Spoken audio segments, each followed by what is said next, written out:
Well, let's take a little bit of time to talk about time. This is the time.h header. Again, part of the standard library. We include the time.h header when we need to manipulate time, or at least keep track of time. A little tough to manipulate it within our program. Here is a TM structure definition. This came straight out of my time.h header on my compiler, and it should look the same as yours if you're on the Windows platform. If you're on the Linux Unix platform, find your time.h and take a look, and you should have exactly the same struct layout, but you may have other information in the time.h, a little different than what we have here. So this is our TM structure. Now this one is used for human timekeeping. I'm going to show you a piece of code I wrote here in a few minutes so that you can have an idea of how to use this and do some interesting things and put time and date into your program, possibly into your logs, and use it on reports, things like that. Notice that this structure has quite a few little values in it.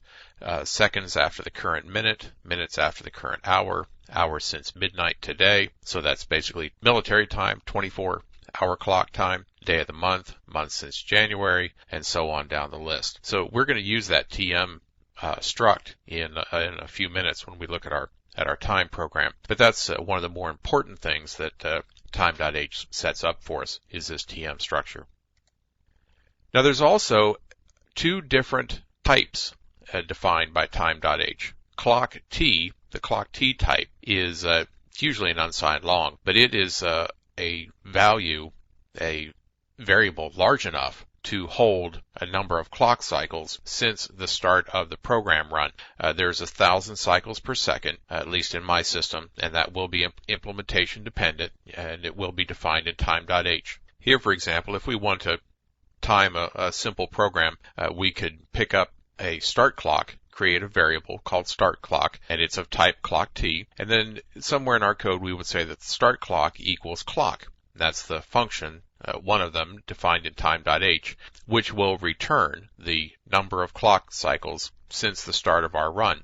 That goes into start clock. We do some work that we want to time, and there are much fancier ways to do this, of course, but we would do some work, and then we could say that the elapsed clocks equals the current time now, a few seconds later, or some period of time later, minus what time it was when we started, which would be a smaller number, and that gives us our elapsed clocks. You can divide that by the clocks per second macro, which is in the time.h, and find out how long it took your little piece of code to run. So that's one part of time.h.